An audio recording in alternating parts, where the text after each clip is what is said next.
Good morning students. देखिए last lecture में हमने बात की थी हाइड्रोजन स्पेक्ट्रम की। अब जो हमारा नेक्स्ट टॉपिक है वो है आयनन ऊर्जा तथा आयनन विभव।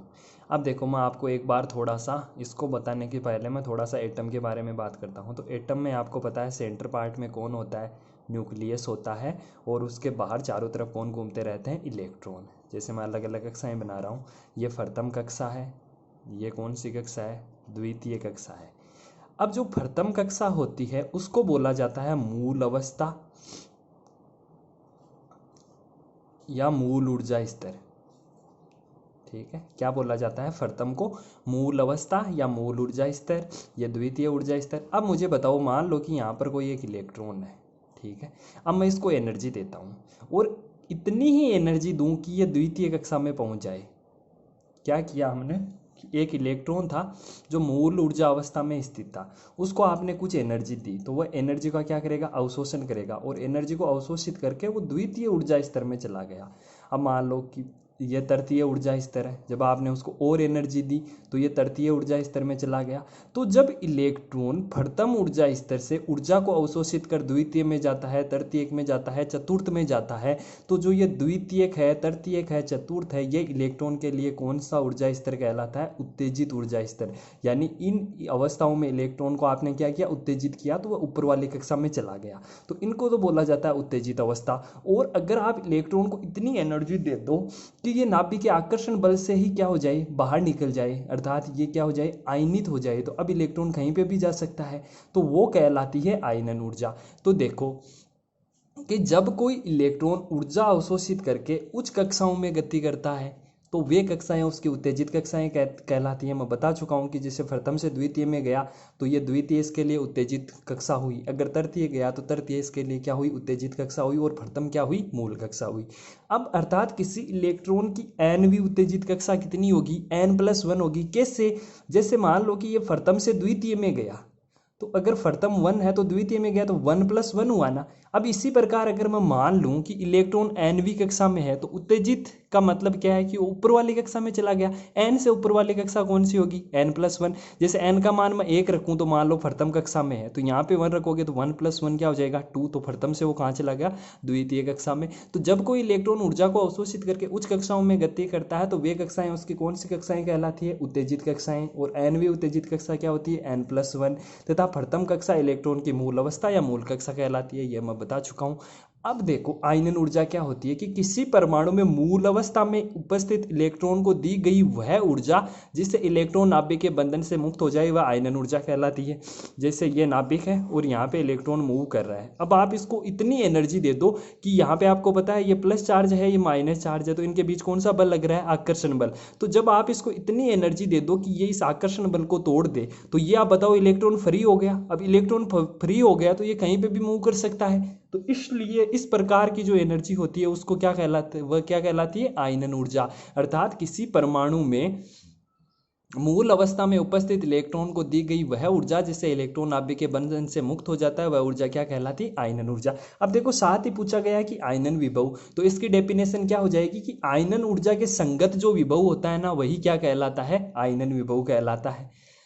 अब दूसरी बात, जब इलेक्ट्रॉन यहाँ से फ्री हो गया इसका मतलब आपने क्या कर दिया, आयनीकरण कर दिया। तो इस परिभाषा को इस प्रकार भी लिखा जा सकता है कि किसी परमाणु को आयनित करने के लिए आवश्यक न्यूनतम ऊर्जा क्या कहलाती है, आयनन ऊर्जा कहलाती है। अब मुझे बताओ जब यहाँ से इलेक्ट्रॉन फ्री हुआ तो वो कहीं पे भी जा सकता है, मतलब इन्फिनाइट, अनंत पे चला गया वो, क्योंकि अगर वह द्वितीय में जाता, तृतीय में जाता तो वो तो उत्तेजित कक्षाएं होती। लेकिन आयनन ऊर्जा के डेफिनेशन में हमने क्या क्या परिभाषा दी है कि वह आवश्यक ऊर्जा जिससे इलेक्ट्रॉन नाभिक के बंधन से मुक्त हो जाए तो वह कहाँ पर चला जाएगा, इन्फिनिटी पे। तो अगर मैं ऊर्जा अंतराल पूछूं डेल ई तो वो क्या आ जाएगा, वो स्टार्ट कहाँ से कर रहा है, मूल अवस्था से, और कहाँ पे जा रहा है, अनंत से। फर्स्ट से अनंत पे जा रहा है तो अंतर क्या हो जाएगा, अंतिम माइनस प्रारंभिक। तो अंतिम क्या है, ई इनफाइनाइट माइनस ई1। तो डेल ई कितना आ गया, ई इनफाइनाइट माइनस ई1। और आप जानते हो अनंत पे जो ऊर्जा का मान होता है वो कितना होता है, 0। तो डेल ई बराबर माइनस ई1। अब माइनस ई1 की वैल्यू आप जानते हो क्या होता है, -13.6 Z²/n²। अब 1 की बात करोगे तो n की जगह क्या आ जाएगा, 1 आ जाएगा। और अगर हाइड्रोजन की बात करूं तो -13.6, तो पहले माइनस का साइन, -13.6 तो कितना आ गया, +13.6। अब अगर इतनी एनर्जी देख, इतनी एनर्जी अगर plus 13.6 electron volt energy electron को दी जाए तो वह कहाँ पे पहुंच जाएगा, इनफाइनाइट पे पहुंच जाएगा। अब मैं पूछूं इसके संगत आयनन विभव कितना होगा, तो जितनी एनर्जी होती है उतना ही क्या होता है, विभव। तो विभव कितना हो जाएगा 13.6 वोल्ट। तो ये थी आयनन ऊर्जा। अब देखो हम दूसरी बात करते हैं उत्तेजन ऊर्जा व उत्तेजन विभव की। तो मैं अभी अभी बता चुका हूं कि ये नाभिक है और ये इलेक्ट्रॉन है। अब इस इलेक्ट्रॉन को आप इतनी एनर्जी दे दो कि ये नाभिक के बंधन को तोड़ दे, तो वो तो आयनन ऊर्जा है। और अगर आप उसको इतनी ही एनर्जी दे पाओ कि ये प्रथम कक्षा है तो प्रथम से द्वितीय में चला जाए, या प्रथम से कहाँ चला जाए, तृतीय में चला जाए, तो ये कक्षाएं क्या कहलाती है, उत्तेजित कक्षाएं। और इनके लिए आवश्यक ऊर्जा क्या कहलाती है, उत्तेजन ऊर्जा। तो देखो आयनन ऊर्जा और उत्तेजन ऊर्जा में डिफरेंस क्या है कि आयनन ऊर्जा इलेक्ट्रॉन को नाभिक के बंधन से मुक्त करती है और अनंत पे चला जाता है, और उत्तेजन ऊर्जा क्या करती है, इलेक्ट्रॉन को एक कक्षा से दूसरी कक्षा में ट्रांसफर करती है। तो किसी परमाणु को मूल ऊर्जा की अवस्था से किसी उत्तेजित अवस्था तक उत्तेजित करने के लिए आवश्यक ऊर्जा को क्या कहते हो, उत्तेजन ऊर्जा कहते हैं। और उत्तेजन ऊर्जा के संगत विभवांतर को आप क्या बोलते हो, उत्तेजन विभव बोलते हो। अब मैं पूछूं कि एनवी उत्तेजित कक्षा की उत्तेजन ऊर्जा बताओ, तो देखो एनवी कक्षा में अभी अभी बता रहा था कि ये एनवी कक्षा है, तो उत्तेजित कक्षा कोई सी भी हो सकती है। जैसे अगर मैं इसको प्रथम कक्षा ले तो ये द्वितीय में भी जा सकता है, तृतीय में भी जा सकता है, चतुर्थ में भी जा सकता है, किसी में भी जा सकता है। तो प्रारंभिक अवस्था तो क्या हो जाएगी, एन। अब देखो ये इस प्रथम कक्षा है, अब ये द्वितीय में भी जा सकता है, तृतीय में भी जा सकता है, चतुर्थ में भी जा सकता है। तो मैं आपको पूछूं डेल ई उत्तेजन यानी ऊर्जा अंतराल, तो क्या होता है, अंतिम माइनस प्रारंभिक। अब देखो मैं यहाँ पे ई एन लिख रहा हूँ, तो एन की वैल्यू कहाँ से स्टार्ट होगी, 2 3 4 5, यानी वो द्वितीय कक्षा में भी जा सकता है, तृतीय में जब भी जा सकता है। अब अगर आप द्वितीय कक्षा को समझो तो देखो, मान लो कि वह द्वितीय कक्षा में गया, तो अंतिम क्या हुआ, E2 माइनस E1, क्योंकि प्रारंभिक तो E1 ही रहनी है। अब अगर तृतीय में जाता तो E3 हो जाता, चतुर्थ में जाता तो क्या हो जाता, E4 हो जाता। तो डेली उत्तेजन क्या आ जाएगा, En माइनस E1। अगर मैं E2 निकालूं तो क्या हो जाएगा, अगर n की वैल्यू में 2 पुट करूं तो डेल E2 बराबर क्या आ जाएगा, E2 माइनस E1। अब E2 के लिए आप वैल्यू जानते हो क्या होती है, -3.4। लास्ट लेक्चर में मैं बता चुका हूँ, -13.6। तो आप क्या आ जाएगा 10.2 इलेक्ट्रॉन वोल्ट। इसको सोल्व करोगे और इसके संगत विभवांतर क्या कहलाता है, उत्तेजन विभव, उसकी वैल्यू क्या हो जाएगी 10.2 वोल्ट। नेक्स्ट टॉपिक है द्रव्य तरंग से बोर के द्वितीयक अभिग्रहित की व्याख्या। अब मुझे आप बताओ बोर का द्वितीयक अभिग्रहित क्या था, L बराबर NH/2π था, ये था। उसने क्या कहा था कि इलेक्ट्रॉन केवल उन्हीं कक्षाओं में चक्कर लगाता है जिनमें इनके कोणीय संवेग का मान H/2π का क्या हो, पूर्ण गुणज। अब आप किससे इसकी व्याख्या करवा रहे हो, द्रव्य तरंग। द्रव्य तरंग क्या था, जो आपको याद हो तो डी ब्रोगली ने क्या कहा था कि अगर कोई मूविंग पार्टिकल है या कोई द्रव्य है तो उससे संबंधित क्या होती है, कोई तरंग होती है। तो अब उसके सिद्धांत पर आपको क्या करना है, बोर के द्वितीय अभिग्रहित की व्याख्या करनी है। तो डी ब्रोगली ने बोर के क्वांटम प्रतिबंध की व्याख्या की। इसने कहा कि जब कोई द्रव्य गति करता है तो उससे तरंग संबंधित होती है, या आप पीछे के लेक्चर में देख सकते हैं डी ब्रोगली तरंग दैर्ध्य, उसमें मैंने विस्तार से समझाया कि किस प्रकार इससे तरंग संबंधित होती है। तो डी ब्रोगली ने कहा कि माना कोई द्रव्य यानी कोई इलेक्ट्रॉन ले सकते हो, प्रोटॉन ले सकते हो, Rn त्रिज्या वाली एनवी कक्षा में गति करता है तो उसकी परिधि तरंग दैर्ध्य के पूर्ण गुणज के रूप में होती है। तो मान लो कि ये कोई इलेक्ट्रॉन है, वो Rn त्रिज्या वाली एनवी कक्षा में गति कर रहा है, तो जो उसकी परिधि होगी, अब मुझे बताओ अगर Rn त्रिज्या है तो इसकी परिधि क्या हो जाएगी, बताओ 2πRn नहीं हो जाएगी, क्योंकि परिधि का फॉर्मूला क्या होता है 2πr, त्रिज्या क्या है Rn, तो क्या हो जाएगा 2πRn नहीं हो जाएगा, क्या हो जाएगा। परिधि क्या बोला है कि तरंग दैर्ध्य के पूर्ण गुणज के रूप में होती है। तरंग दैर्ध्य को क्या आप किससे रिप्रेजेंट करते हो, लैम्बडा से। पूर्ण गुणज का मतलब आप इसको किससे मल्टीप्लाई करोगे, n से। तो क्या मैं ऐसा लिख सकता हूँ 2πRn बराबर n लैम्बडा, बताओ ये नो लिखा जा सकता है। अब आप डी ब्रोगली के अनुसार द्रव्य तरंग का समीकरण भी जानते हो, क्या कहा था लैम्बडा, डी ब्रोगली ने कहा था लैम्बडा बराबर H/P। पी क्या होता है, संवेग, तो H/m, अगर एनवी कक्षा की बात करूं तो mvn।